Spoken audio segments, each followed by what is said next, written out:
that's right.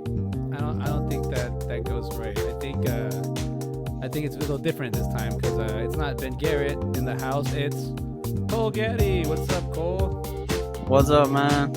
How's it going? What you up to, man? How you doing? Doing How you good. tonight? So welcome to the show, Side by Side Movies Podcast. I am actually going up against my own audio that I put up, so my voice is competing with the music. But here we are today. Welcome, Cole. We're doing Mission to Mars and Red Planet. This is the streaming show podcast that goes anywhere and does anything because it's all organic. It's all made fresh, made it right here on the spot. Nothing is made overnight. Nothing is made with a microwave. We make everything hot and ready for everybody to enjoy. So today, these two movies, you're just about to talk about them. I had to pause Cole a little bit because I was like, save it. We got a show. We're going to get it out there. But we'll get started right now. There it is. There he is. Side by side with Cole Getty and CJ Rose. Today's mission to Red Planet. The dancing always helps in the intro. And then there was two. What's up, Cole? What's up, man? How you doing? Doing good. It's been a good day. Awesome. We are doing two movies. How we got here? Let me bring you up to speed. Ben Garrett and I do a show called Side by Side Movies Podcast where we take two movies that have something in common, either actors, filmmakers, directors, writers, and we just compare them. Or they have a theme in common, like today's theme, Mars themed, 2000 Mars movie, sci-fi movie. Ben is taking kind of the month off of December, so I got a sub in for him. It's Mr. Cole Getty. He is a film student. Tell us about yourself, Cole. Oh, I grew up in Buda, Texas, and I just always had a love for film, and since I was pretty young, and just kept watching movies, and decided long enough, like fuck it, I'll just write one. And then I've got a few things I'm working on right now, and nothing out yet, but I do that in music, and so now I live here in Corpus, and me and my girlfriend are doing great, and we have our first home. We're renting, but it's going great. Yeah, there you go, man. Yeah, I didn't really like apartment living too much. I always liked like a home, even if it was a little bungalow or something. But Yeah. yes, that is right, everybody. Cole does music. He is a rapper. Yep. I haven't heard him in 2 years, but I want to hear. He's probably gotten way better than last time. He was good last time I heard him. Probably got a lot better. But you look forward to hearing some of your raps. But here we are in the movie world. I worked with Cole at Game Day Boots. It was a boot Warehouse. Warehouse. There you go. It was a warehouse. Yeah, it's a warehouse job. We were stock boys. Or basically, he Yep. was a stock boy, and I was the Yep. dad, the pencil pusher guy. But we had a supervisor, Rita, and then Jeremy was the guy in charge. And kind of just hanging out in downtime, we would talk about movies. And then I was like, this kid likes a lot of movies. And there's not a huge age. I don't know. I don't think 18 years is a big age gap. But I'm 22, almost 23. All right, cool. Yeah, see, it's not too bad. It's about 15-year age gap, but it's still cool that you like movies and I like movies, and we kind of like you were just saying right now before we started how he just likes anything. It's not really a genre. You just watch everything, right? Yeah, something that's entertaining. Mostly when I watch a movie, I go off the cast. I look at the cast. I'm like, okay, I like the cast. I'll go see the movie. If I like the director, I'll go see the movie. I don't really I don't care about, if it's about this or that. Oh yeah. That's true. I've learned to just see through all the glitz and glam and look at the performance and then look at the actual story and how does it affect me and how's it like. I'm from the schoolhouse. Like, meet me halfway. I'll make you a movie 50%, and then your imagination Yes, the other 50. yes. I don't 2001, A Space Odyssey. Those type of films where they really let you. They don't hold your hand at all. They let you kind of decide as to what you think about it, and it's kind of an objective standpoint. That's what I love so much. Yeah, and I think that's I like that because it's if you give it too narrow, then there's not really no creativity or imagination there, and it's just like what audience are you hitting? Like what audience are you really targeting? at that point it's math for me. You're just doing an equation, you're filling it out and getting it from A to B or A to Z, whatever, start to finish. I'd rather have the adventure, the journey, the exploration. How did we get here? Why are we here? And then through that topic, I'll segue into like, how did we get here? Well, Ben just said, hey, there's a lot of 2000 movies that were in that they had a Mars mission, and I think it's with John Carpenter, because I kept bringing up Ghost of Mars last time. Have you seen Ghost of Mars? No. No, it's a John Carpenter movie from 2000. I believe we found out 2004, or 2001. I can't remember. But it's basically it's like a who like a who done it kind of mystery, but like kind of zombies. It's kind of like space zombies or vampire zombies. It's pretty cool the way he tells the story. I honestly think the Resident Evil game should have been made like the way John Carpenter made Ghost of Mars, because it's a very cool way. It's like it's from everybody's perspective. You get people walking into one room and they tell a story, then you see it, and it's like pretty cool layered the way he tells it. And I mean it's like a short amount of time, but he's really stretched it out. I thought it's creativity.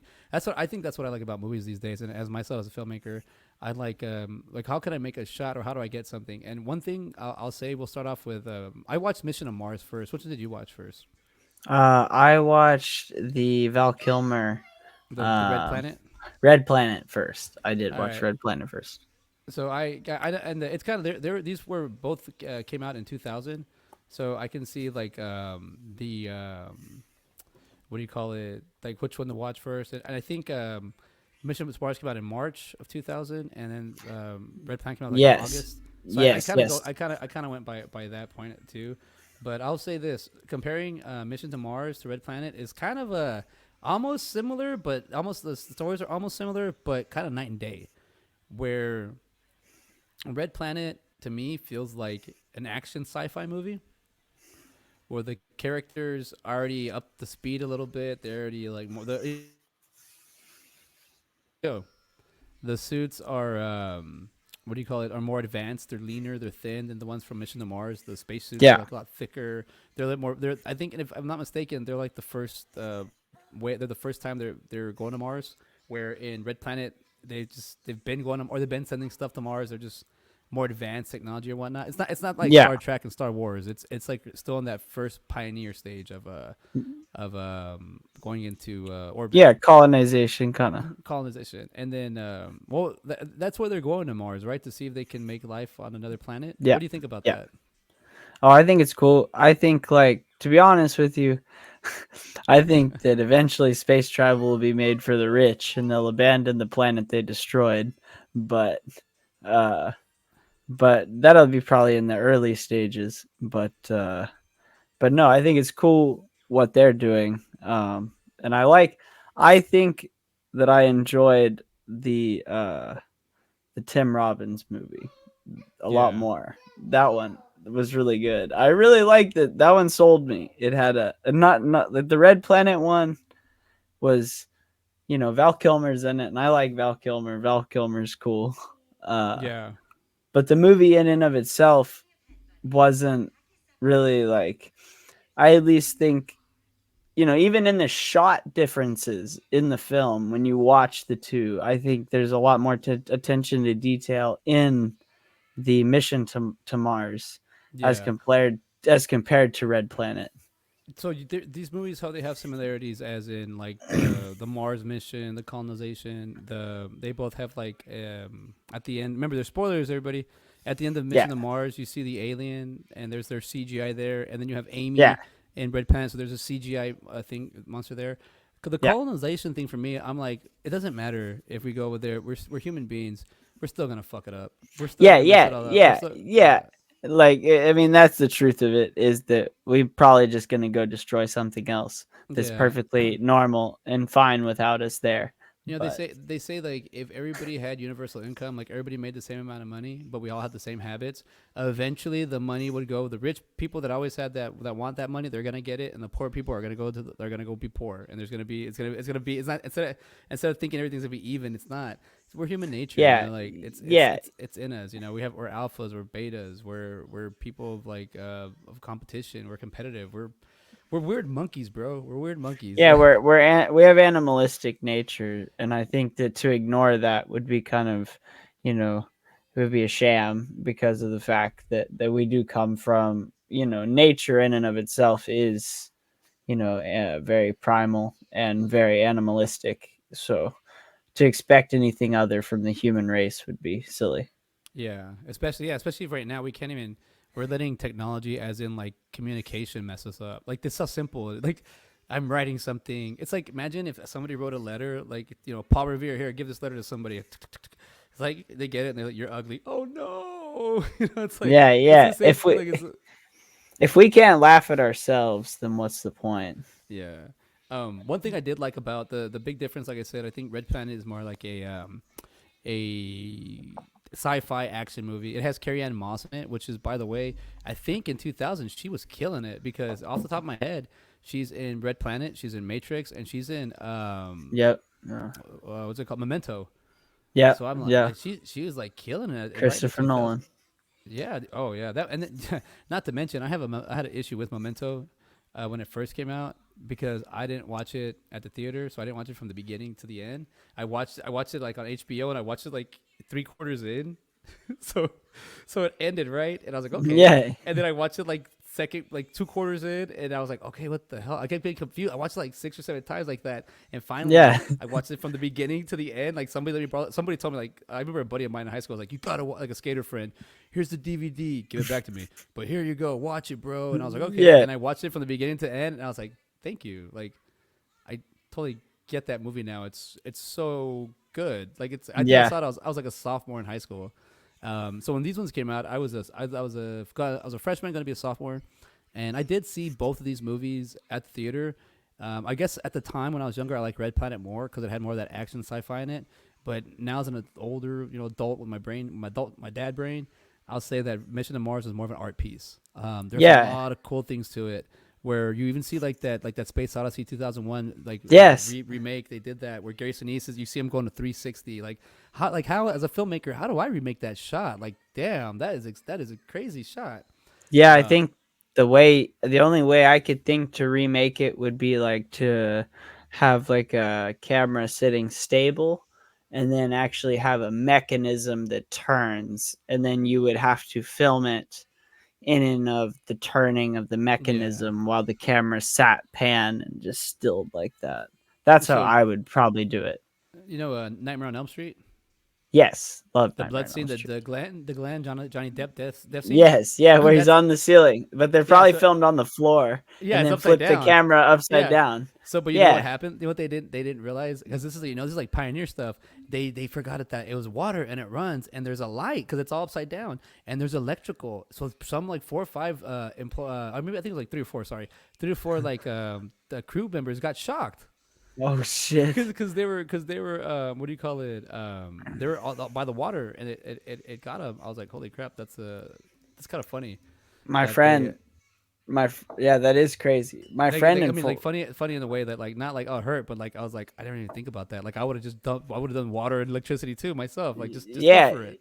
yeah, because you wouldn't think about it too hard. But Yeah, my friend Cole, he informed me about vaudeville because of Charlie Chaplin, and like he told me like those people on the sets, like building the sets and stuff, they would just fall off the sets and just die, and it was just like, I mean, no one gave a fuck because it's like it was back in the time when there's no safety regulations or nothing, so people would just like just get checked out just like that. No one would yeah. raise any eyebrows. It's crazy. It does get to a point where you're yeah. I mean, come on. I think in a business where you're videographing and taking in technology and new things and people are dying, like it's like oh we'll just push it under the bridge and no one will Yeah. know. Like Well, yeah, even because vaudeville was before cameras, even, where it was just like they would go do plays and stuff for very small communities that didn't get plays and shit. So they'd build these crazy sets. So, like, a lot of it was undocumented, yeah, probably. So, and these people that were working on building the sets, they probably weren't anyone important at the time. So, I mean, it's probably pretty easy to just sweep that under the rug, but it's just yeah. pretty crazy. I mean, even The Crow Brandon with Lee. yeah, that's sad as fuck, No, I mean just recently with Alec Baldwin, dude. Yeah, Like I know. That's like and wild. I'm thinking that he accidentally like pulled it, like he was joking around, and I think I think he shot them. Like, you know, I wasn't there. I don't know. I don't know anything. But I'm Was thinking like, there was there blanks in the round though? I Like, guess I I don't mean, really know the story. That's why I shouldn't be talking about it. But yeah, I think exactly. I I don't think know the story. yeah, I think the same thing with debris or I don't know. I don't know. It just seems like because there's always like except for the Brandon Lee one. Usually when there's a gun on set that goes off like that, it's an accident. It's just someone joking around. Even like the guy I don't remember who it was, but in the '70s, that actor who jokingly put the blank by his head and he pulled the trigger and killed himself, and he was joking, but it was still the pressure that hit him in the temple. It killed him. Yeah, but it's So like, that what kind of fucking idiot is on my I set I fucking don't know, dude. around This with is the weird '70s. You know, guns? there wasn't. I mean, there was a lot of things out about him. So this is new, That's true. because That's true. because Brandon Lee died because their shrapnel got stuck. So the way they would do it before Yeah. is they'd take a bullet and they'd shoot it, and it already have like a pre-ring on it. Well, the one that got him was it didn't actually pop, so it didn't have that pre-ring. It's like the force, the hammer that hits Yeah, it the was like mechanism. stuck in the barrel, Yeah, submerged, so something and there's then someone the hit. pressure. So it was like shrapnel or some kind of like projectile to just kind of killed him. It wasn't actually a bullet, but it was Yeah, from a gun. yeah. But and that's recorded. That's somewhere out there. That's recorded. You know, like Steve Irwin getting pierced in the chest by a stingray while he's documenting the Yeah, world's he deadliest animals. He proved it right. Like yeah, like of all people, you would think he proved it right. he did. He proved it right, He man. definitely proved it right. The guy's like, yeah, you shouldn't be doing that. It's just insane. But his love it's like it's crazy now. His kids are all older, like in their 20s, and they're doing that. Or I Did think you doing that. watch the My Octopus Teacher? No, I haven't seen that one. Oh man, it's a Netflix documentary where he like spends a year with a baby octopus and he like goes through the entire life of the octopus and he goes and visits it. And that movie's beautiful, man. It's just documenting nature in its habitat. But he doesn't mess with the octopus. Like if the octopus is getting attacked by Yeah, like these shark fish, he doesn't disturb nature because yeah, that's wrong in and of itself. yeah. So he lets the octopus just live its life, but he documents all of it and it's super awesome. So in Mission to Mars, I really felt really attached to the ending of it. I'll say the CGI like in Mission to Mars was a little Yes. bit dated, but Yes. it was okay. It was okay because I was It like, wasn't bad. yeah. Even the end, even, excuse me, remember spoilers. Even when you see the alien Yeah, at the the end, it's woman. yeah, the woman alien. Man, it's just a lot of things to that. But I was gonna bring up the fact that I felt.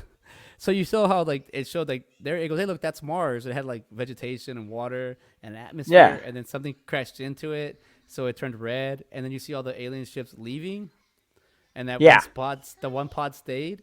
I feel like Yeah. that's me in Austin. I feel like all my friends left Austin, and I stayed, and I just there by myself now. Well, not by myself, but, Hold on. Okay, I'm gonna put the screen up real quick. He's gonna bother me for a second, but come here. But I think that's how I felt. I felt like that. All right, you're good. All right, I felt like what do you call it? Take the screen back off. Oh. I felt that was good with me. I felt connected with that. Like, oh, look, everybody left Austin, and here I am. I'll just stay. It's like, but I did grow, so it's okay. Yeah. I do love my city, but plus, if I'm one of those guys now. If I had to live in a city in Texas, it's Austin. I could be myself there.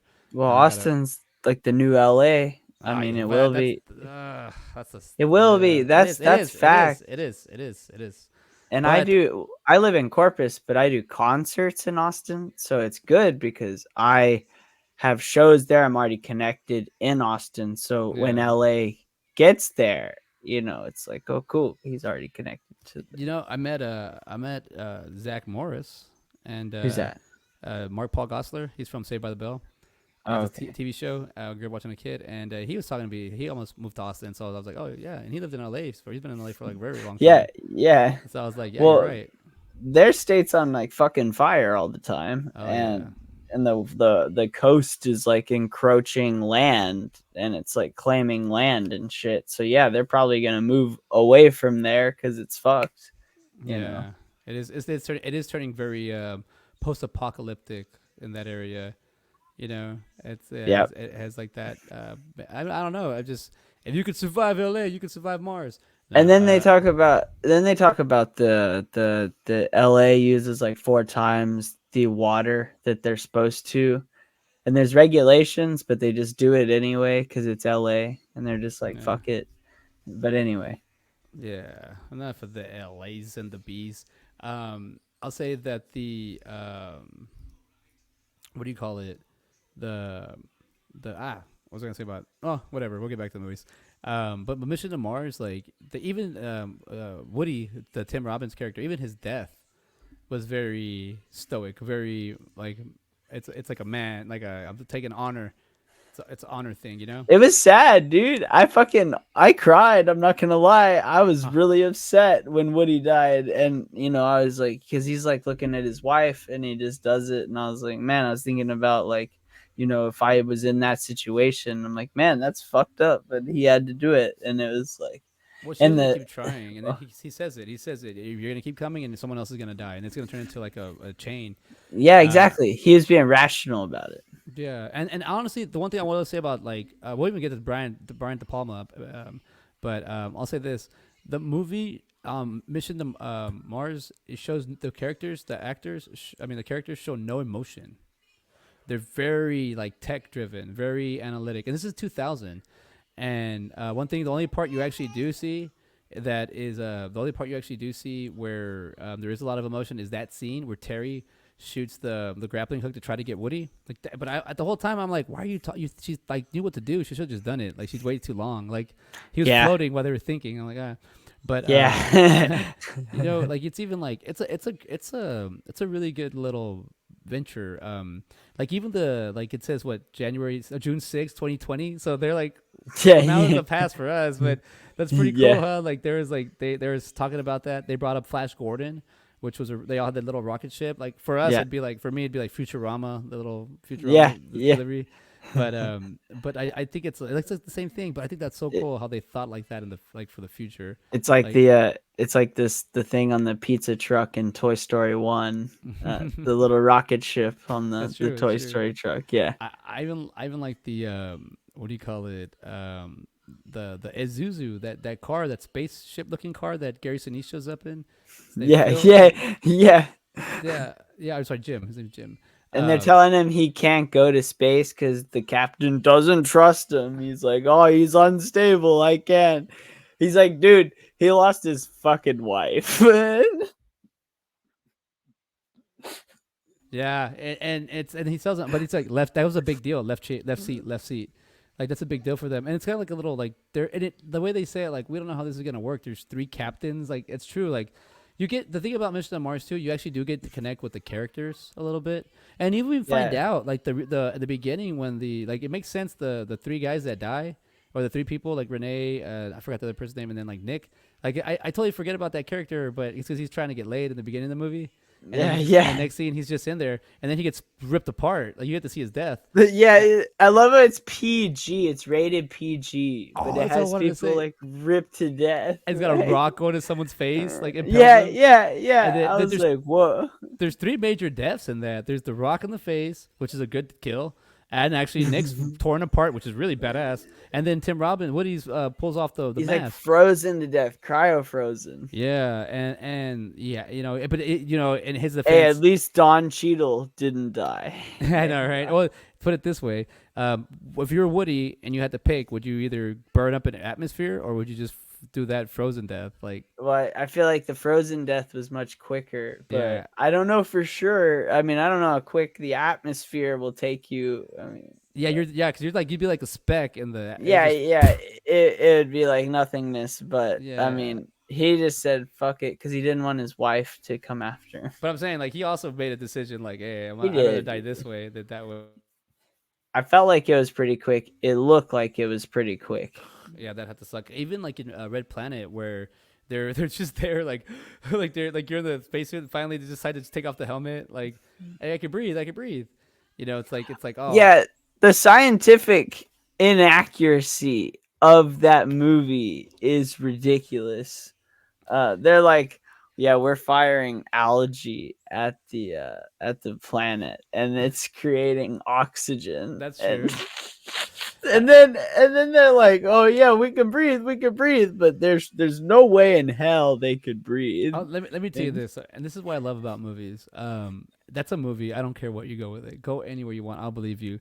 Um, have you seen Tomorrow? The War was it Tomorrow's or just wait Tomorrow's War? Tomorrow War with Christopher Pratt. It was like With Chris Pratt. it came out last. It came out this year in January. It was it played. It's like you basically have to go in the future. I forgot how it goes. Yeah, you go in the future to fight a war for Oh, tomorrow. you're talking about Tom Cruise. No. Uh, That's live die repeat. yeah, that one. No, That I was like that one a lot. awesome. I'm Yeah, talking that about was I'm talking awesome. about Chris Pratt's movie, where they go back in the future. Anyways, it's actually a sci-fi. It's an Amazon movie. It's just a sci-fi movie, man. But there's no thinking. It's just like, hey, we go this way, we go this way. This is what Yeah, happens. This is why yeah. we're here. Cool. Like there's It's like no Hardcore Henry. yes, yeah. Oh, not that hardcore, but yes. Mhm. But that's what I like about movies. I like movies to be silly. I like movies to be like I'm making this up because I can. Yeah, And yeah. if you believe me, you believe me. That's great because I don't care. Like I'm going in here to escape. So I don't have to go too far. A lot of things I like to repeat is there's the three main things when I watch a movie that kind of make me really be like, okay, this is what I like about this movie.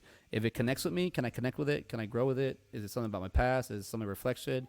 I like that. Does it make me feel? I guess that falls. Yeah. Does it make me feel? Does it make me think? Also, did I learn anything from it, or is it entertaining? So if you watch a movie that you realize it's probably not going to be reviewed well, but I thought it was a great movie. It's up to Yeah, you. yeah, I see It's those. I find those all the time. and as I look at the back right here, like Nutty Professor and Norbit, all the first ones we started with, like those are a lot of comedies we came across, and we don't pick these. We just kind of keep going in a row. We just like as you get to the end of this episode, you'll find out that we'll just be like, well, what do we want to watch? Is there anything in common we have here? Is there anything new you want to watch, or anything you suggest? We just kind of figure it out. Or are there any actors in a movie that you saw today, like Val Kilmer? Have you seen his documentary called Val? No, I It's haven't, but I good. heard about it. It's good. Yeah, if you get a chance, watch it. If you already heard about it, give it a shot. It's really good, and you really get to like understand now that you get to know Val Kilmer a little bit better, and in that documentary, you get to know Val Kilmer a lot better. It He really gets me couldn't to understand. talk for a while, right? Yeah, he hasn't. Yeah, he had throat cancer or something like that. Yeah, yeah. Uh, Talking on Amazon Originals, there is a great Joaquin Phoenix Hitman movie. He's like, it's uh, called I Was Never Really There or something. oh, okay. But Oh, isn't that the one where he plays where he's like trying to be a rapper or no? Or he jokes no, no, around? no, no. That's a different one. They're very similar names though. Oh, okay. But anyway, yeah, we'll get back to it. But there's one on Amazon that's really cool with All right, Joaquin. yeah. And on these movies, like for being like the millennium coming, 2000 is gonna be here. We're going into the future. There's certain things that I liked that they did where I was like, okay, that's kind of what we did. Like the touchscreen they had a lot of touchscreen. Yeah, I mean, I love that iPad. I mean, the iPads that movies have these little devices that they go and they give them analogs, but we have iPads, so it is the same thing. But iPad is just like common knowledge or what common people want to talk about, yeah, averages. So it's kind of like I don't know. It's. I think we're kind of limited already on like we already hit what we needed. Like the cell phone, the iPhone alone is a crazy mechanism. yeah. We walk around with computers in our pockets Yeah, like up our it's butts, nothing. man. Uh, Uh, what do you think of those suits in Red Planet? I thought Did you they're think they look funny? for the coolness of it. I liked it. I thought they were cool, The but Toshiba ones? yeah, but for like a sci-fi movie, it's kind of I could see where you could. I don't know, I like them, but I could see where you could poke fun at it because the The mission to Mars was like it felt like NASA real bad, They were cool. They were cool. And I like the Mission to Mars ones because they had this. Well, I like 2001: A Space Odyssey a lot, Yeah, and I felt they had this kind of. I felt like that movie had a 2001 feel to it. Maybe not. Obviously, it's not. I mean, it's not Stanley Kubrick, but but it had this feel to it, this organization to it that I felt was cool. Like with when they had the spacesuits on, they all had different colored yeah. stripes on the spacesuits. I noticed, which was cool. Uh, and it just kind of had this shot choreography that I appreciated, kind of meticulously placed, kind of not Wes Anderson, but like Wes Anderson vibe, just type of Yeah, meticulousness of it sometimes.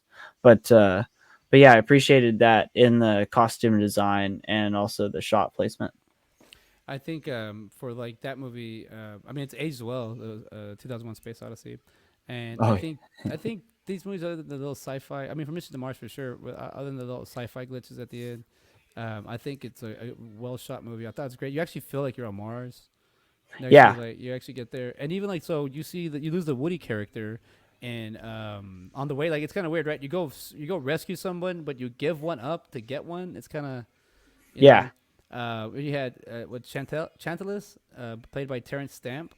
He in Red Planet he dies because he doesn't survive the landing, and yeah, technically Woody doesn't survive the landing either because he does get burned up through space, but he doesn't survive that. But he died before yeah, that. But still, and even at that, like Woody, like it's kind of weird. Like he doesn't take order. And both movies, they both have the female in control in the lead. yeah, And except in Mission to Mars, technically Woody's in charge, but he says through dialogue, is the first in the beginning. It's the first mission that my wife is that I'm above. I'm higher ranked than my wife. So I like the one thing. I like the realism that if there's a position, it doesn't matter if it's a male, female. It's gonna go yeah, to the one that's more worthy. And both these movies chose have the woman female lead as being the both most worthy of the characters, the lead characters. What do you think about in Red Planet when Satin Benjamin Bratt's character gets pushed off by what's his name Chip or is he goes it Pentengill Simon Baker? Well, he pushes him off. What do you think about that death? Like, did you I expect was it or no, I didn't expect it, and I was kind of confused it does right? as to why, uh, but but yeah, it definitely caught me off guard when, and then they lied about it and said that he like fell off the Yeah. cliff, or And something like that. it does because you just see him there. It's and in the way they did it too. It's like he's there and then you just see him falling, so he's gone. Like he's dead. You know he's gonna die, but you just see him. You know, like even if he survives the fall, like how is he gonna like get out of it? You know, like that was like Yeah, he's definitely fucked. yeah, he's dead, right? So in that Yeah, instance, I felt like because I watched it with the headphones and I read the subtitles and or my iPad, my earplugs, and as I'm what do you call it? As I'm watching it, that scene got real tense, and I felt it. Like I felt it. So it does just feel like he just kind of manages to hit him, but he didn't realize that he was so close there. And then he even tries to like save him, and he kind of has like an accident.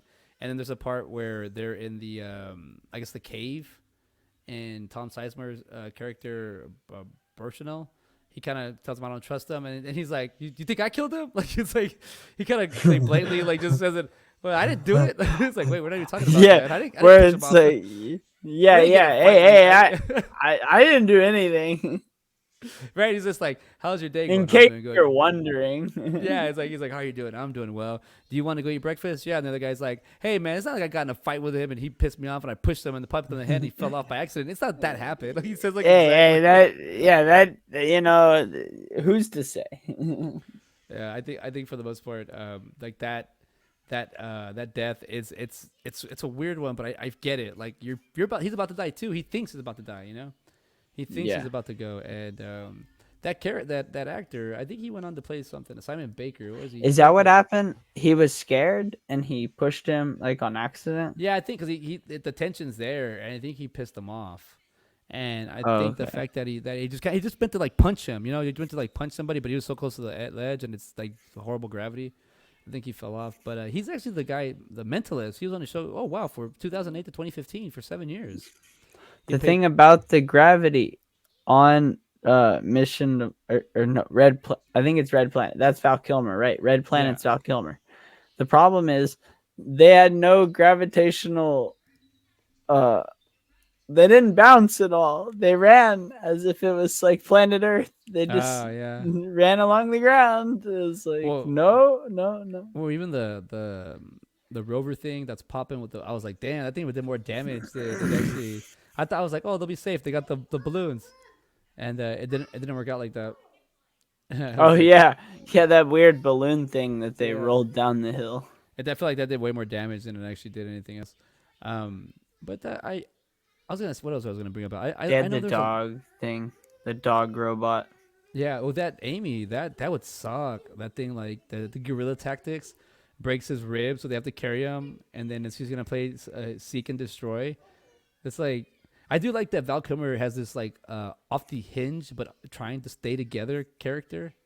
Like he's doing it for himself, not really for. I picked up that he's doing it for himself, not really for the crew, but he's a real big into humanity. So using his talent just where he can. I mean, he has those stories about his grandfather, so that's pretty cool. How they Yeah, how they like he's like my grandfather he did this for me And he was, he told me stories, and I thought that was cool. He would said, what did he say? Rolling Stones. My grandfather used to hear them. Like, he's like, I was like, it shows you how much in the future it was. Because Mhm. I think Red Planet's also in 2020 or 2025, I believe. Because Yeah. I think I started laughing. I was like, oh, it's coming up already. Like, we're already hitting that 2025. For futuristic movies, as in like these definitely have like a lot in common. This is definitely a Dante's Peak and Volcano similarity. They came out the same year, almost the same movie. Um, I mean, they do have a lot of things there, and I want to say that. Sorry, my son's like right here. I want to say that Mission to Mars way to like tell the story, it makes it a little bit better. Not comparing them to like to be like, oh, you need to watch this or that. I'd say you should watch both of them, but as in like going to like I don't know. I guess the characters like you were saying, you fall more for the characters in Mission to Mars. Yeah, yeah, I feel like just me personally, I watch a lot of movies for the characters. So I had more of an attachment to Mission to Mars because of the performances and the characters in and of themselves. They felt more fleshed out, whereas Red Planet, it felt more. And I know Mission to Mars came out first, so it kind of felt like Red Planet was like we can capital, but they had to have been made. See, because they came out pretty similar in time, so I know that they had to have been made in a similar time period, so they may not have copied off of each other, but it definitely felt like Mission to Mars had the performances that were better, and it had this more story driven with the characters, story driven narrative that you kind of got sucked into the lives of the people on screen.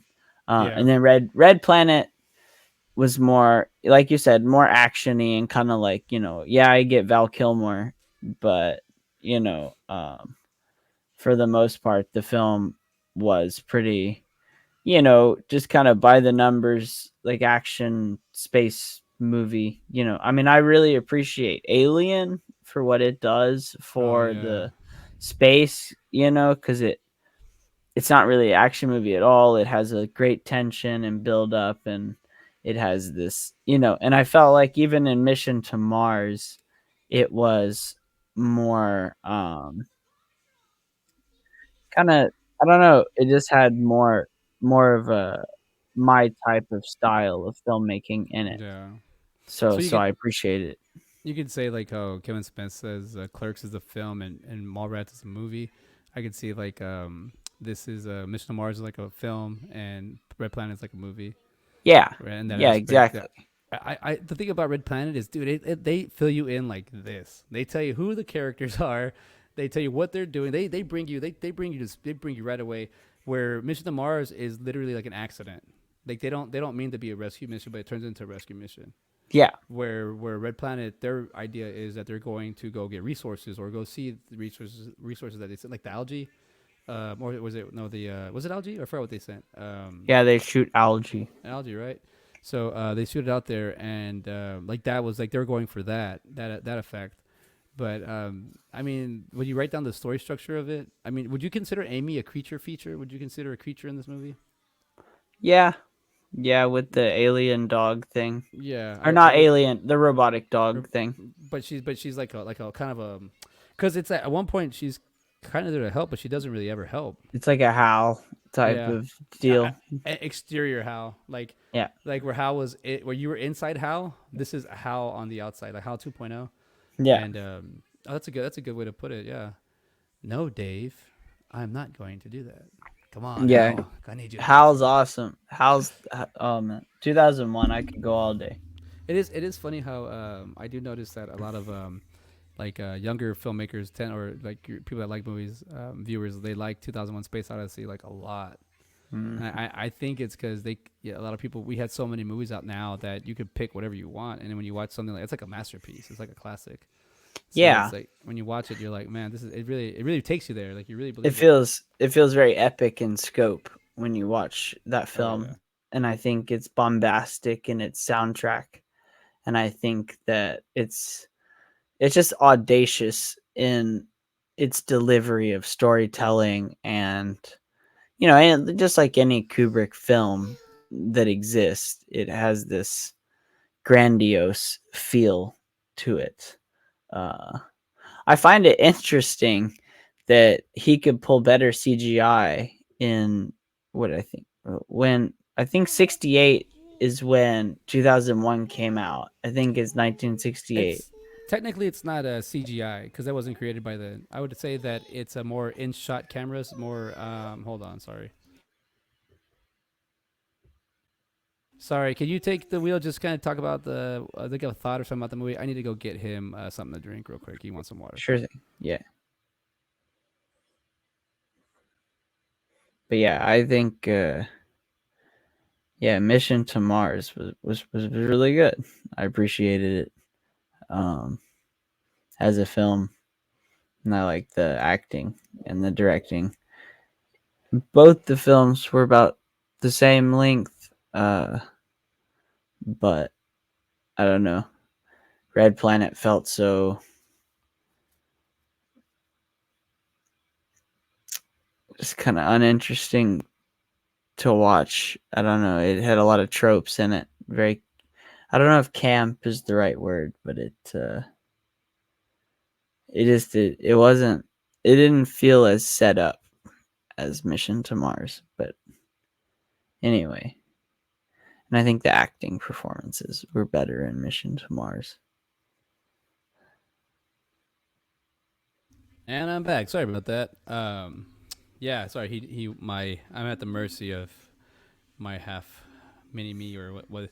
He's 1/3 my size. It's like I'm at the mercy of him. But no, I was gonna. How was I saying about space? I forgot what I was saying. The last thought. Sorry about that. Oh, we were talking about 2001 and the fact it's not CGI. Yeah, yeah. So it's not CGI, yet, but it's more. It's all in the In shot. shot. So Yeah. it's all in shot. It's all. What's it call it? Practical effects. Which Yeah, I like the baby at the end is so impressive when he has the it's like a planet that has it's like a womb, and he yeah. has the baby inside it. Like it's just that was incredible. Like I think the fact that he pulled that off. I think he actually used a projector. I think that's Hmm. I think he used a projector, and I think it was like a reflection off a reflection. Yeah, he's I a genius. He So. is. Yeah, he figured it out, and that's what I love about filmmaking. I think one thing about filmmaking is problem solving. I don't know if you aware of this, but as a filmmaker, I feel like you're a problem solver. Yeah, you And have to and be creative. and one thing one thing I like making fun of are scientists because in movies they're dumb. Yeah, They always die. It's like they know the numbers, but when it comes to like actually interacting with it, like it's like nah. Like even like Prometheus, that one guy, like it's a snake with teeth. Like why are you like fangs? Why are you gonna try to touch it? And it's like a worm with fangs. Why would you touch it? Like it's like I gotta touch this. I gotta see what's going on and like sacrifice myself for science. I'm like it's like Kabuto. but it is it is funny how those movies are in 2020 and they're super advanced and how like we're in 2020 and we're not that advanced. We're We're pretty advanced. We got the oh metaverse. god, like we know how to oh yeah, metaverse. It's also like if we have the oh yeah speak it into existence because it'll happen anyways. Like we like in that future they're like they were having trouble figuring out how to eat. We're like nah, we don't have a problem eating here. We eat a lot. the we new the new South Park post oh COVID man, that was just came good. out. Did you watch it? Yes, Oh, I and cracked up.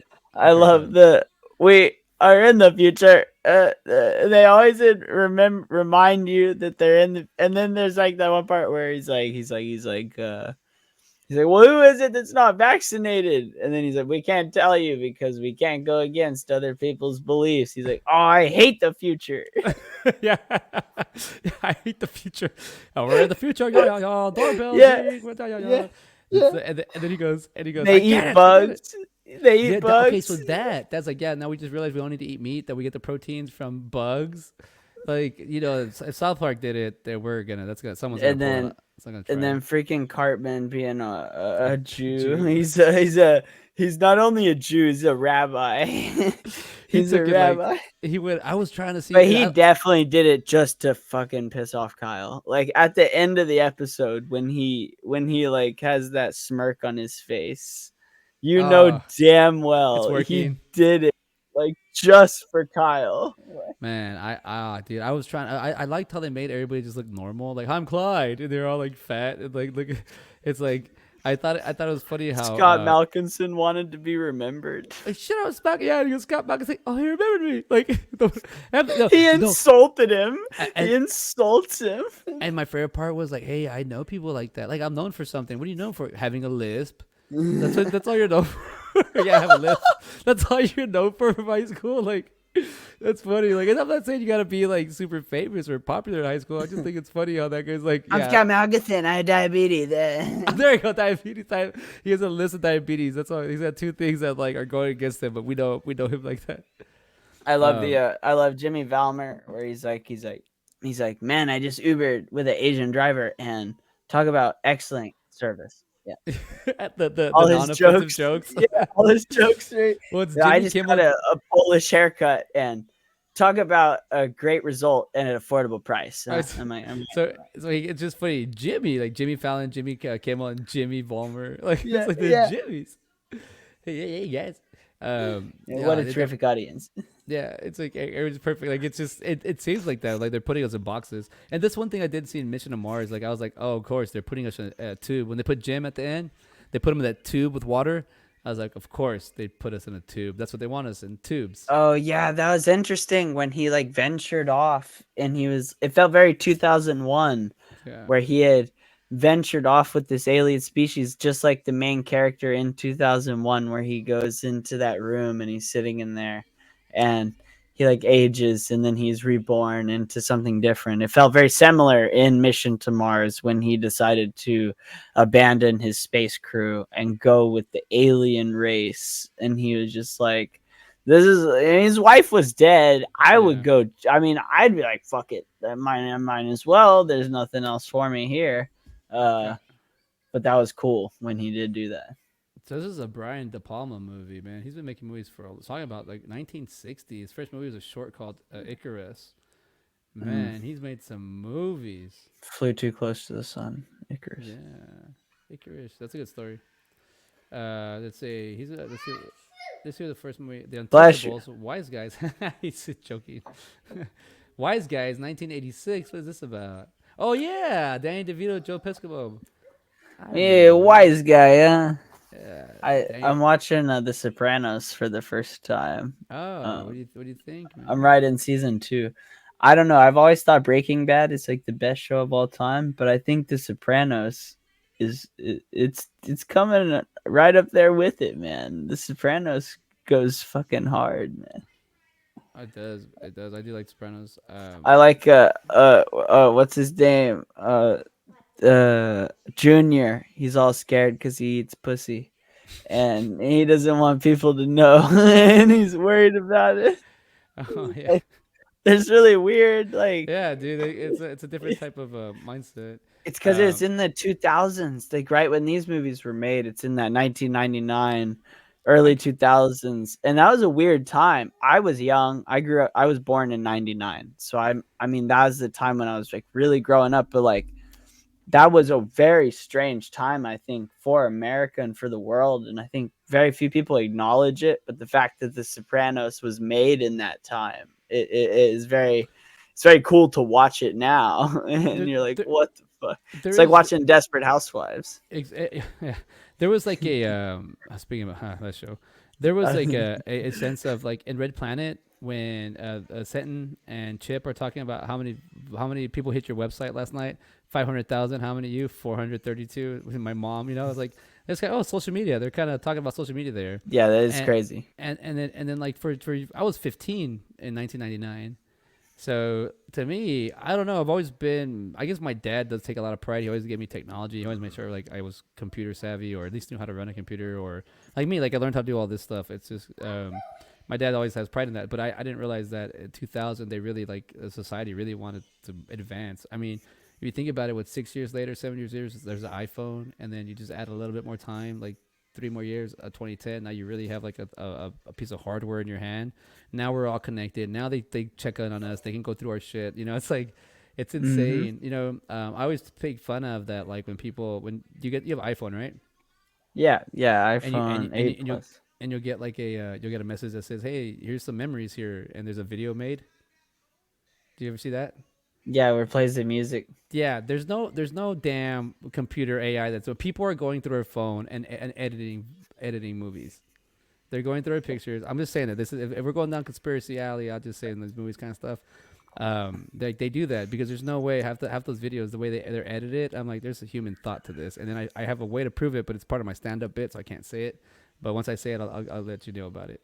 But I feel like at that point though, I mean, I feel like they're really, if they wanted to find something real bad, I mean, I don't know. Like at that point, even if that is the case, which is pretty inevitable, even if it's true that they're going through things, then what are we to do about it? You know? yeah, it just gets to me like that they're planting the planting stuff would suck.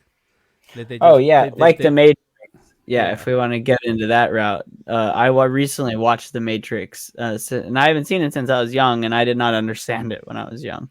But watching The Matrix now is fucking scary. It's cool, huh? It's so scary, It's dude. so cool, man. The batteries, like we're batteries, and they're just using us. Like, It's so scary because but if I you was think like, oh. if you think about it, like right now, you and I are plugged into the Matrix. We're talking into robots, and Yeah, it's I just know. broadbanding. So we're in it. Like right now, this is the Matrix. It's so cool. And the Yeah, fact that they like fake the entire. Are you excited for the Matrix Resurrection? Are you yeah. gonna watch it I am. I am. I'm gonna watch with it. Keanu? He's coming out. Yeah. I'm looking forward to it. See what Neo John build. Wick 4.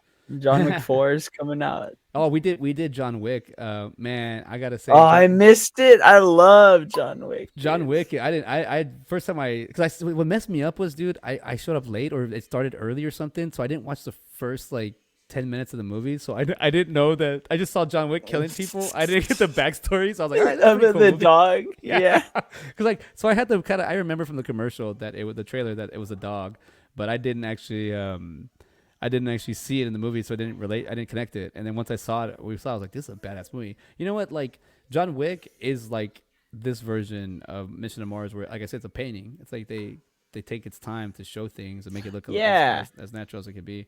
Um, Yeah. the Yeah, the part they do a good job the in part Mission to Mars. where Jim and what's Don Cheadle's character's name? I forget his name. Let me see real quick.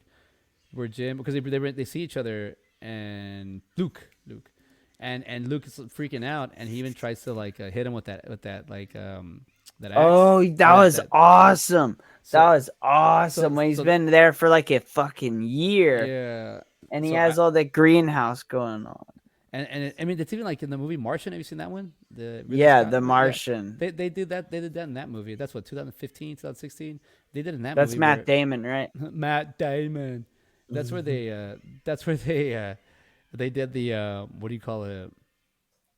The same thing where he had to survive by eating, stretching his food, his He botany. had to use the crew's human shit So far, to grow the food. yeah. Oh, that's true. And I fertilize it, and I've been gardening now for going on a couple years, like 4 or 5 years, Yeah, we and garden over here. it's a thing. I don't think I'm yet to the point. I think it's a 10 to 12 year thing where you can finally like probably.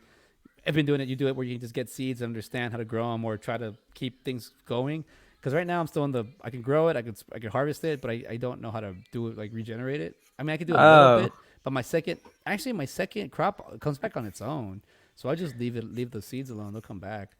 I But feel like I don't know. Well, I know we do it, but we'll harvest and then depending on the plant, we'll have to replant seeds. But some plants will grow seasonally, but some of them I don't think they're meant to. So like get you might just get a harvest and then the plant has done its job and you might just have to plant new stuff. yeah, Though. yeah, you're right. It just depends on the plant. What are you planting right now? Uh Or not right now. right What now what we what yeah. what's the last thing you harvest?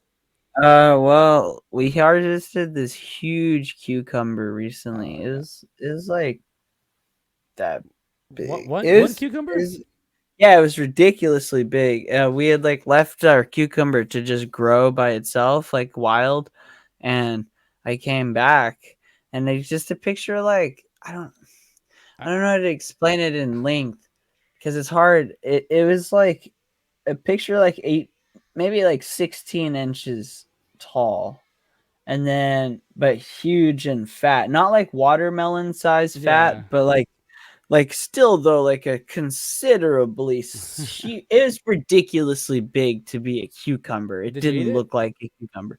But yeah, we tried.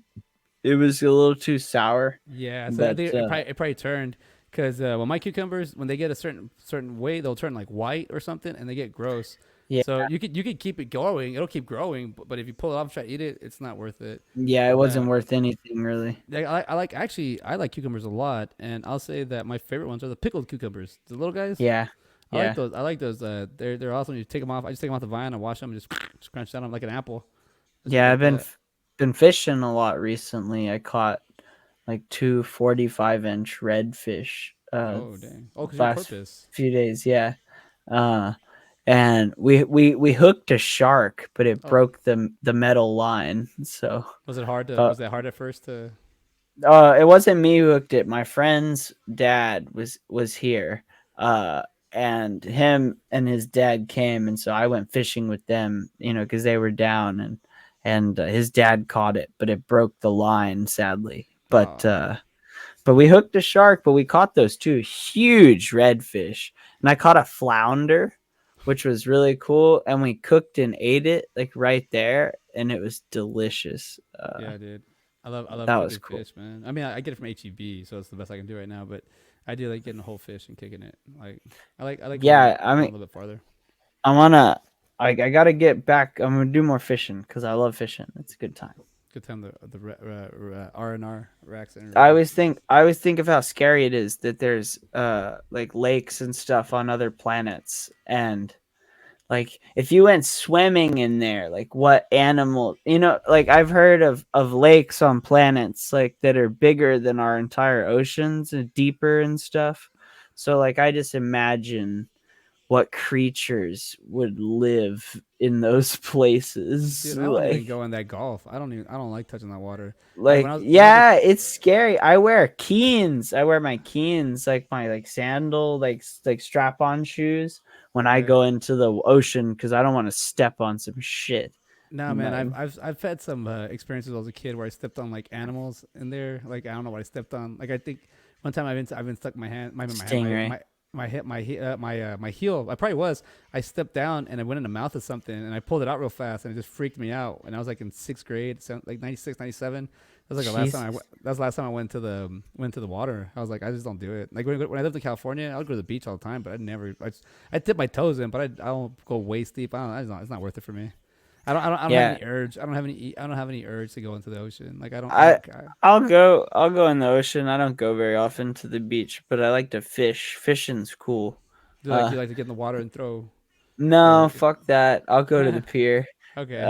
But there's some piers that stretch out real far. But it's funny, we were at Walmart and there's like this fish beating bat that like you can buy and you're supposed to like bash fish's heads in that you reel in. That's like the point of it. But like I guess it's for like sharks and whatnot.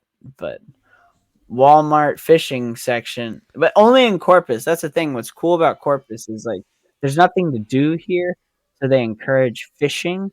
So like you can buy nice ass reels at like Walmart for like Yeah. $30, but you get a really good rod and reel out of it. It's just because there's nothing else to do here, so they just advertise it like that. So like the fishing section in Corpus at Walmart is awesome. You can buy some crazy hooks, crazy like setups for things, and it's cheap as hell. But it's just because it's Corpus. Yeah. Well, I mean, it's better. It's better that they keep you active and fishing. Um, like let's see. I don't like camping. I'm not a survivor. I don't like being outdoors. I love camping, We went. I love went. hiking. We went camping in 2015, 16, like in July. I went. We went down to I guess Mustang Ridge, and we just stayed on the beach. But man, I couldn't sleep. I stayed awake the whole time. I was like, nah, let's Well, get back there. you tried to sleep on the beach. That's why. Like We tried it. I didn't like it. I camp and stuff. I go backpacking, but I do like mountains. I'll go hike over mountains and stuff, and I'll like camp and go where it's Yeah. like you carry all your stuff and you camp each night. You set it up, sleep, get up the next day, pack it all up, go to the next place on the trail, and you just hike over like a mountain range over like 5 days. Yeah. But that's like my hiking. But I like camping too. I really like to just go camping and get a camping spot and just go do day hikes and simpler stuff too. I like being in the outdoors. Outdoors are very important to me. Yeah. Right now you said the pier. I was thinking. Hold on, real quick. What do you call it? When I was at the when you said pier right now, one time I want to say I don't want to say it was maybe it was in L.A., but one of the piers I walked like I just kept walking and I was like this is cool. I keep walking into the like you're walking more and more into the ocean, but I didn't turn around. I just kept walking forward. And at a point, I didn't get to the very end to look over, but I got to a point where where I started feeling the pier move a The little bit sway. this way, and I was like, whoa, I'm way kind of far, and I turned around, and then like in Jaws with the the Captain Chief Brody where they zoom in on him and they do that cool like zoom in dolly shot. I felt that intent. I was like, oh my, I'm this far into the water. Like if this bay breaks, I'm gonna fall in the water here. It's like no, I just started like I didn't run or anything, but I just started breathing real cough. I was like, nah, this is scary. Like my awareness is so high that I realized I was like, if you fall, you're gonna fall in water here, not over there, here. Then you have to try to swim back. Nah, it's okay.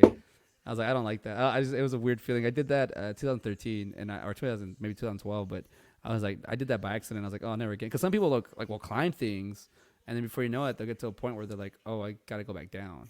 You know, Yeah. like I was saying about the snow. Like when you walk in the snow, you walk like if you walk a mile, you gotta turn around. You gotta walk a mile back. So it happens. Yeah. But yeah, we're hitting that hour. We just hit that hour mark. So we're it's a little late for us, but we're getting going. I'm just going to read over some of the little trivia's real quick. Let's see what we got here. Because let's see. Oh, look at this. Talking about Mission to Mars. Each one of the spacesuits costs $100,000 to make, but a real NASA spacesuit costs between 10 to $12 million. Those suits were Makes 100. sense. That's expensive. But even for the movie, 100,000. I Because don't know that's all. about that part. I don't know about that part. But the 12 million, I mean, if you're sending a motherfucker to space. Yeah, you can't be letting air in. I mean, air out and stuff. So I get that, but for some of that stuff, I'm like, what the heck? It's a little crazy out there. Look at this I've one. probably just had a big budget. Well, let's find out. We can do that. This is what we do. We try to give as much as we want info on the movies. Don Cheadle actually slept outside by himself to get a sense of the environment and isolation. Again, method acting. The It's crew like used a Willem Dafoe in The Lighthouse. he lived in the White House, the lighthouse. The crew used a real 2,000-pound rock to drop behind the astronauts. Wow. That's Af- crazy. I know. After the crew used a 14,000 gallon of paint to spray the soil Mars red. Dang. 14,000 gallons of paint. That's good Y- for the environment. Oh yeah.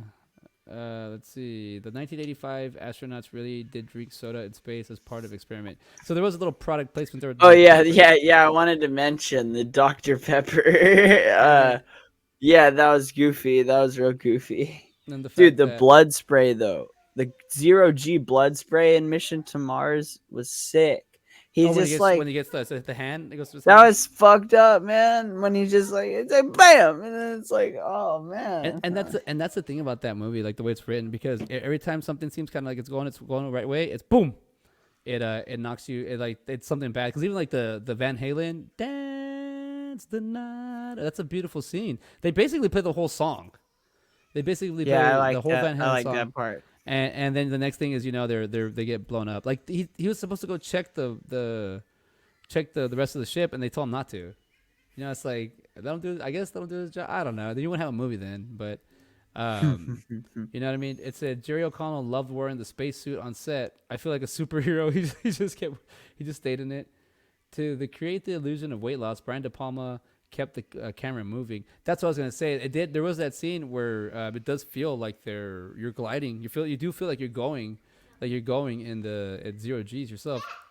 Tim Robbins on acting inside the suits. You hear your own breathing. It's interesting. Very insolent world. Yeah, insular world. Yeah, like dude, that's yeah. You're in that your own environment, your own little ecosystem.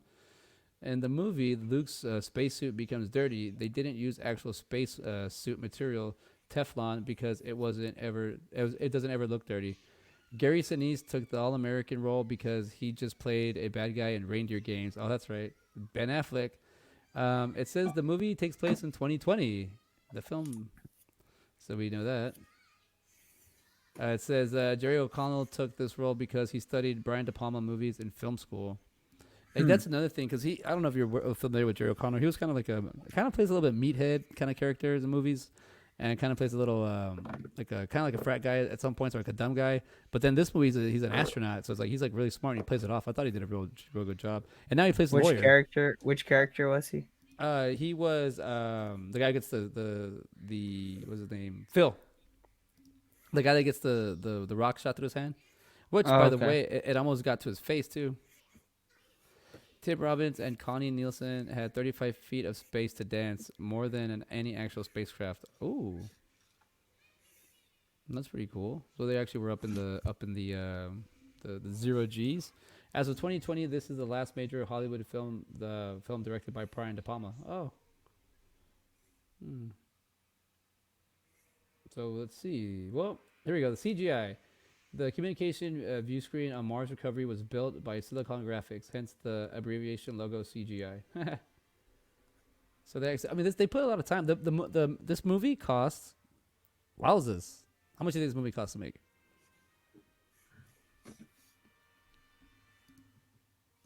How much do you think Mission to Mars costs to make? Do you know? $20 million. No, just remember, filming was still a little bit more expensive back then. It's $100 million, and it brought 100 in million. $111 million in. Only Red Pla- 11 million net. Yeah, that's Red Planet. Ooh, oh my bad. Oh, Red Planet. This is gonna hurt. Budget 80 million. Only box office 33.5. Yeah, I'd expect that much from that movie. Yeah, ouch. It says, let's see some facts about this movie before we move on. Unlike many of the other science fiction films, the behavior of fire in zero gravity is depicted quite realistically. Oh yeah, Yeah, because even like that's true. It was like water. she goes through all that that whole thing with the ship. She has to keep it like up and running. And then also there's that scene where was it Tom Sizemore's character, Chanel? He talks about like everybody like how they should just stay in Mars and forget lie about the colonization, and they should do it themselves. And then they ask what she should be doing, and he says, "Well, you'll help repopulate." Like, but she has all these strengths, and like you're just that's what it was Yeah, so weird. Like, there was this sexualization of the female character, and she's like, hardcore in the movie. It was definitely a film of its time. I think you could see that, oh no, I think especially. well, yeah. Oh no, go ahead. No, you're gonna say especially. Oh no, you're good. You're good. No, I was gonna say like that. I think the fact that like she was able to be strong and show through all her actions, and then yet like they still like it's. I think that was a good point that there's that even though they're all smart, that they would still need natural or primitive, you know, results because they're all scientists. You know, he's also they're also like awkward, and so yeah, I picked up on that. But it's also the fact that she is like you're the only female there. That's the only way we'd be able to reprocreate. But then there's like a relationship between her and the Val Kilmer and Val character. Kilmer. So it's Yeah, kind of like it's cool because it shows you she like takes a shot with them. She drinks moonshine. She's in the shower. You know, it's like she's like you know, just like a good leader, good like a good soldier, but also like a good commander. And yeah, even like that, I like that scene because it's like a reality there that even though she has all these qualities and is super powerful, she even takes on the whole damn like fixing the ship by herself, and they still have to go that route. It's weird. It's just like that.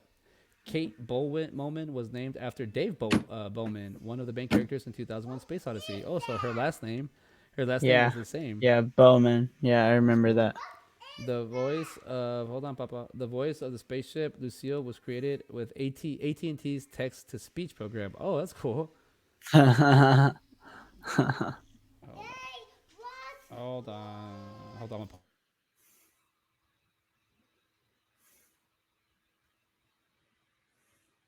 That's funny. He's questioning his dinosaurs. I did like the beginning of I believe it was maybe was it Red Planet where it showed like the animals coming out of the like the whole um, life on Earth, the evolution. Yes, yes, It was yes. Red Planet. I That like that. was Red Planet. In 2008, I believe I took a life on biology class, and man, that really helped me out. That really opened up my eyes a lot about how things just go from one thing to another and how it evolves and adapts. And even like I even have like the alligator crocodiles predating the dinosaurs, so it's like Yeah, it yeah, makes sense. It makes sense that alligators, but they've been around forever. They're just so primitive. They are. We do have dinosaurs. They're called alligators. yeah. Yeah. Alligators could like live through like a nuclear explosion. Like Ah. they'll be here far after we will ever be here. They're So tougher than us. there'll be a planet with the alligators. That'd be weird. Yeah, yeah. One day they'll be driving the cars. Let's see. Oh God, everybody in flying cars. I keep ruining everybody's flying cars idea. Uh, Flying cars doesn't seem that intuitive. no, I just think the fact that Futurama got it right that there's going to be traffic in in the air. Oh yeah, like the Dude, space highway that they do. yeah. We'll have traffic. Oh, here he goes. Here I found it in the trivia. The song that Gallagher hums is the 19th Nervous Breakdown by Rolling Stones, released in 1966. That's what he says. My grandpa used to listen to the Stones. That's pretty cool. So he's technically, is he a millennial, or is Val Kilmer's character, is he a Gen Zer? I don't know. I'd have to know his age. Well, if his grandpa's from 1966, that means he's a Zen, because then that means because it might be like my parents from well, no, that's the song he listened to. I don't Yeah, know. you don't know when his grandpa was actually alive. Yeah. Well, it's 2020, and the song was 1966.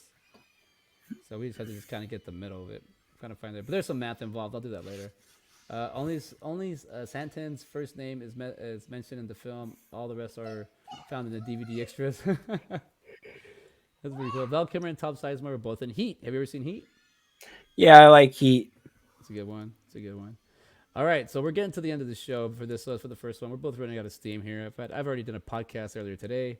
I've been working all day in front of the computer, so I can take a break.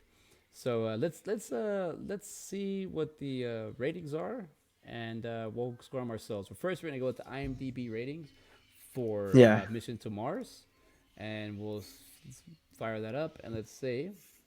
It says here the IMDb rating out of 72,000 votes, it is a 5.7 out of 10. that's which one? Red Planet. Mission to Mars. I'm pretty sure Red Mission to Planet's gonna be Mars. like a 3.6 or something. Watch.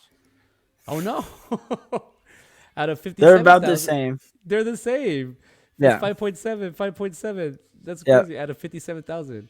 So then we like to go here to the Rotten Tomatoes because everybody's opinion matters in my butt. Oh God. So CJ tends to hate the tomato meter. I Ben, hate it too. yeah. And so here we go. Mission to Mars. IMDb is what I go off of, man. What I go by my own opinion. I just watch what I gotta watch. Well, yeah, I Uh, watch it all, Yeah, but yeah, and that's what I'm saying. Like other people to write stuff about. I mean, movies are. That's why in our grading system we do 1 through 13. Zeros do not exist if you completed a film, even if it's just you holding it. well, you did it. You did the Yeah, thing. so it still it doesn't matter. You get a 1, you still get an effort. You know, like somebody told me it's like putting your name on the SATs. You get points for it. I'm like, I guess so, but You you still got know, to show up to take the SATs, I guess. And uh, so a 1 is definitely going to be like your lowest score, where a 10 is going to be like a perfect movie. So you could watch a movie where like that's a good movie. It hits everything I like. It's got a good story. It's got a good directing. It's got good writing. It's got good acting. But it just it was like that. But it wasn't for me. it checked the It checked boxes. the list. But 11, 12, and 13 is that cream on the top. So Yeah. like my one of my favorite movies is What's your favorite? my favorite movie of all time. Yeah. I got a number 1. I found that out over years. Yeah. What is it? It's a 1986 Transformers the movie. Believe it or not. Okay. That Yeah, my movie. favorite. Or no. Go ahead. Now to say that movie it has a lot to deal with. It's not only is it an action, sci-fi, animation cartoon, it deals with death, it deals with change, it deals with adaptation, it deals with journey. It's got a lot of things. It's just in a short amount of time, and it's made really well. Yeah, I my personal favorite over the span of what I've researched and done, definitely There Will Be Blood. I was like, yeah. Yeah, that one. I'll tell you real quick. My I have nostalgia factors to a lot of my movies, so that's why the 13 score comes out. It's more about like even like when a loved one of mine passes, I watch that movie to help me figure because Optimus Prime dies in that movie, and then you kind of see how they handle it. You know, it's a good movie. Like, but I right now like Clerks 2 grew on me over the summer. Like I liked that movie like at 11, and now I love it. It's like a 25 in my eyes. Like I love that movie, but it's also because it relates a lot to me. I And liked I saw Fargo recently, the original yeah, Fargo. I original. like that one. That one's funny. Um it has a humor to it. I watched I still have your copy Oh yeah, of Magnolia. Magnolia. I need you to give me that back, sir. Yeah, I need to ship it to you, but I got to watch it finally. Oh, finally, Uh what you think? it took so long for me to watch that movie. Oh, we want But Tom it's a long Tom one. Cruise Tom Cruise was, I mean, every performance was really good, but Tom Cruise's sex selling guy was definitely my favorite. He was but I had to. What? Okay, so a lot of people pass up on John C. Riley. They Oh just yeah, see he's a him great as like actor, the man. Step Brothers guy and stuff. But like, I want to applaud his work and all the Paul Thomas Anderson and his work in Gangs of New York and his. He has a great acting. His career is so wild and Yeah, so it's a like good actor's career. He's a journeyman like for sure. he's in everything. But yeah, no, I had to say that in Magnolia, the raining frogs, I looked it up, and that's actually a real thing. You that actually happens. It can be where if the weather conditions are right, the storm can pick up frogs and carry them.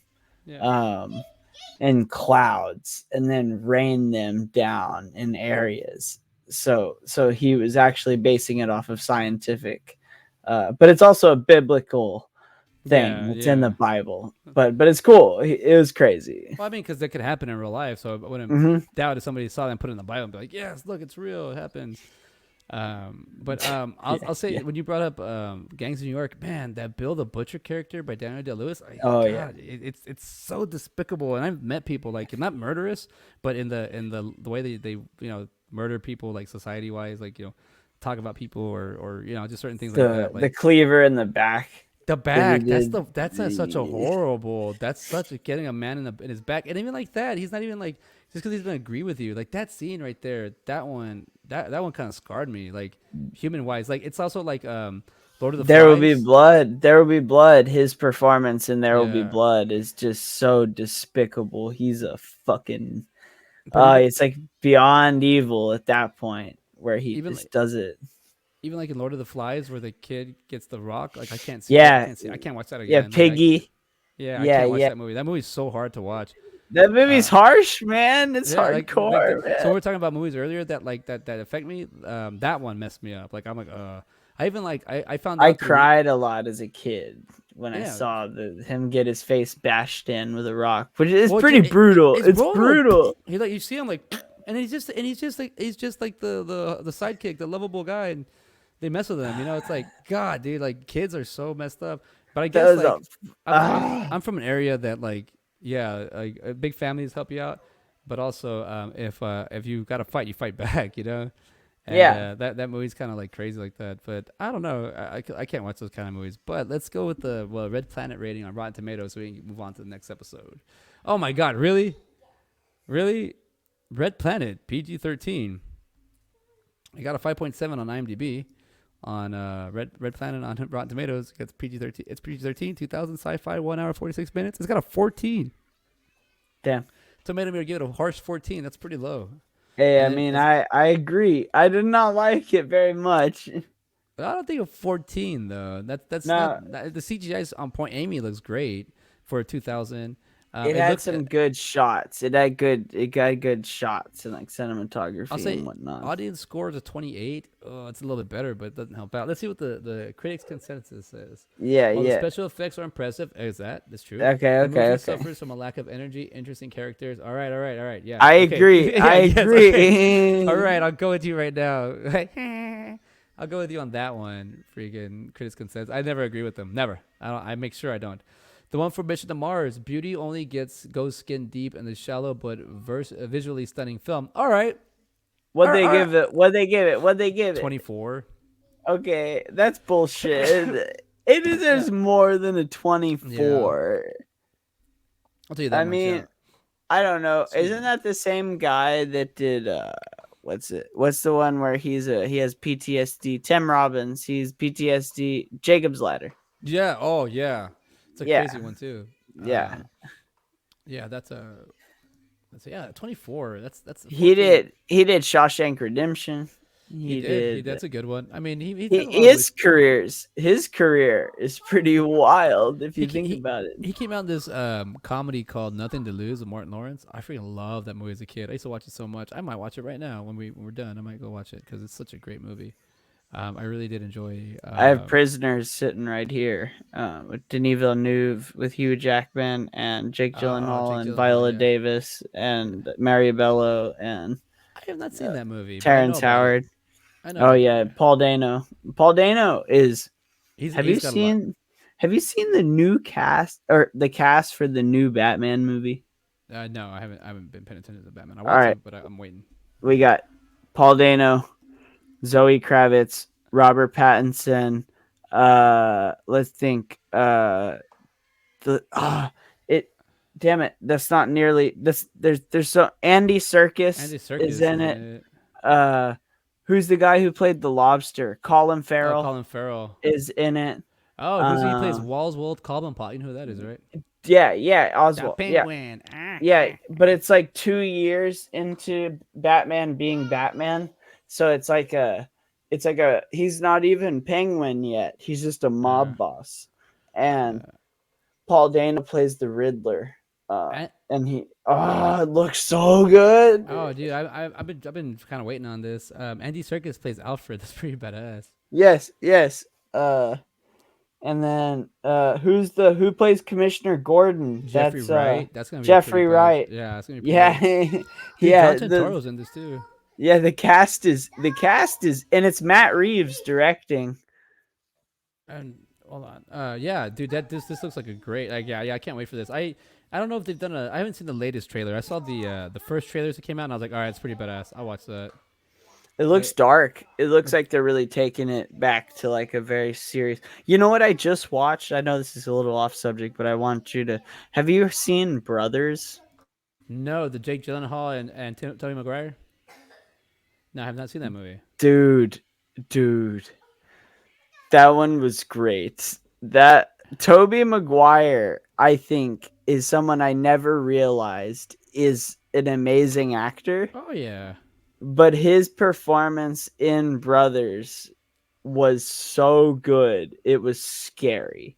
Like when he has his freak out scene in the kitchen, Oh yeah. I've heard about that. I haven't it seen the movie, but I've seen that it's scene like actually. when you see the build up to that and you see like when you just see the movie, it's on Peacock. You can watch it for free.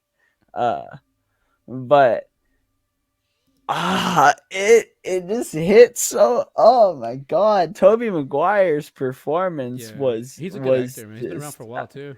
like, I mean, Gyllenhaal, of course, is amazing, and who's the wife in the film? That's Natalie Portman. Natalie Portman. Yeah, so of course you get three amazing performances, and All you right. get but anyway, yeah, I No, no, don't no. even You get, see you get, too you much get what? time, We're gonna say no, no, no. but Keep going. but but you just get I don't know. I think it pays such a respect to war veterans and PTSD and what it really means to come. Like, I feel like so many films focus on like, oh, this is war, this is war. Like, they just throw like war at your face. But Brothers is less about the war and more about what happens to him when he Yeah, comes like when he comes back. back, right? Yeah. And it's like his disconnect to society, and he had to like kill like his fellow soldier, like he had to beat him to death with Ah, like don't ruin a it for me. Don't ruin it for me. I'm gonna watch uh, it. but he had to do bad things. He had to Don't worry do. about it. Don't worry. I understand. Just yeah. I didn't The know. Well, you said you saw some scenes, so I Oh didn't no, know if I've you seen had that seen. scene. Okay, yeah. The one where he gets mad. I had to watch it for some. I'm so sorry. No, it's okay. Don't worry about it. Don't. It's No, okay. but yeah, he does some things. He does some things that are really bad, and he comes back, and it just he's dealing with those things that he has his wife, and that the wife has been kind of doing things with Gyllenhaal, but you don't know. Oh my God, it's Yeah, and so complicated. I kind of want to watch that from my other show, Mind Manic Mondays. It's a mental health and movies podcast. So I totally like to watch that. Now that you've talked about it, like PTSD is a good. You should also watch, if you want to watch Mental Health Mondays, you should watch the HBO series that Mark Ruffalo did called I Know This Much Is True. If you want Well, no, mental health. my show is called Mind Manic Mondays. It's mental Oh, health and oh, oh, movies. oh, okay, That's my okay. show. But if you want a great one for that, I'll watch it. watch I Know This Much Is True. Mark Ruffalo. All right. He plays two characters in it, and they're twin brothers. So he plays Oh, okay. both roles. And it opens with his brother committing an Okay, okay. atrocity or All some right, all type right, all of right. measure. Hold back on the plots. It was something that I might watch because I mean Oh, on the okay, okay. yeah. Just I'll watch. It. I Yeah, just want to yeah. watch it. I just want to watch it. Yeah, just watch it. It focuses on mental health in a way that I think nothing else really does justice to. Brothers, of course, is great for PTSD, but I think for mental health awareness and for those dealing with those type of issues, I think I Know This Much Is True is definitely it. We'll get It's this. We'll get rough. That's a this. rough Oh, one. this is a mini series though. This isn't a movie. Oh, okay. No, yeah, no, it's a Uh, trilogy. Yeah, it's a all right, series. all right. Well, let's finish because we're kind of going into No, yeah, the. my bad, my bad. No, we're kind of going into the next episode, which is pretty cool because we could do. I Know This Much Is True and Brothers because they're two mental health movies. But if Yeah, I those Know are This Much great. Is True is a series, I don't know. I It don't know. is a series. Let's see. But Uh, it's like it's like True Detective season 1 where it's like, yeah, it's a series, but it's pretty much a movie, but it has a 5 hours worth of a movie. movie. Yeah, I got you. Broke it down. All right, so Yeah. let's rate these two movies we just saw. From All a right. scale of 1 to 13, what would you rate Mission to Mars? All right, And the 10 being a good movie, like a perfect movie, but 11, 12, 13 being like you liked it that much. Mission to Mars, I would say would get like a 8 out of 13. Yeah, I was gonna. Yeah, I'm right there with you. I was gonna give it a 9, but yeah, it's like Yeah. a 9 for me because I think it has a lot of great shots. The CGI at the end, I'm willing to forgive it. Yeah, I mean, it's the time. It's the time. at the time, but it's a good movie. I feel I like enjoy it. from a filmmaker's perspective though, when I watch it, it's like I still could have watched it in 2001 and Yeah, seen what I was about to roll out, if that makes sense. yeah, Now, I do. I understand difference of opinion, but I do understand what it looks like. Yeah, And it's like, I don't know, maybe you could have cut it, maybe you could have done it in a different way. Because I feel like there were so many ways you could have done it where it would have been more mystical, cooler without sacrificing. Because to me, that's where the film kind of took itself out a little bit. yeah, Because I had to suspend belief in reality to be like, okay, I can look at this seriously, even though it's kind of hard to do so. And yeah, I understand it's 2021 now, and I'm in now. I get that. Like I wasn't there in 2000 or 1999 when they shot the shit, but I do know that there were people far beyond them way earlier in time that shot things that didn't yeah, look like that. yeah. No, yeah, no, I get you. And that's cool. I was leaning on an 8. I really was. When you said 8, I was like, oh, good. But then I was like, you know what? I did actually enjoy it. I thought it was a good ride. I would recommend it. The thing is, you're right. The I would ending, recommend it. The acting is good. I like the Don Cheadle. Any Don Cheadle yeah, he's good. performance is fun. And then the ending though, I felt like the ending was a little. It was just kind of. I feel like the ending was just kind of ended. Like we're gonna pick this ending, that's it, and it just kind of goes, and you're like, oh, Yeah, okay. That's yeah. one thing that did hurt it, but I did like it. Red Planet. Oh man, I hate saying this, but it's about a seven I five for I me. I give it a I'm five, a You go to five, five, yeah, a five. yeah. It's like a I did seven not. five. I I couldn't. I I just wish can't take it seriously even at that point. I, I don't think it's that bad, and I think the CGI is great, but it's just the story. It's like an action movie. I mean, it tries to be an action movie, but without all the action I in it. feel Just like but if you want to buy the numbers, you know, space film that checks the boxes and has some good CGI and you just want to watch something for an hour and 50 minutes, then yeah, you can watch it. Like I felt as an audience member, it was very low stimulating in the yeah, brain. I was like, okay, point A to point B. yeah, Okay, I get that. I can do that without you telling me. But yeah, I felt Mission to Mars had a more stimulating process of a brain thinking, and yeah. whatnot. But But yeah, anyway, well, we got him down. I was trying to give it like an 8, but I was like, it's it kind of spoon feeds you. It spoon feeds you too much, and I don't like that.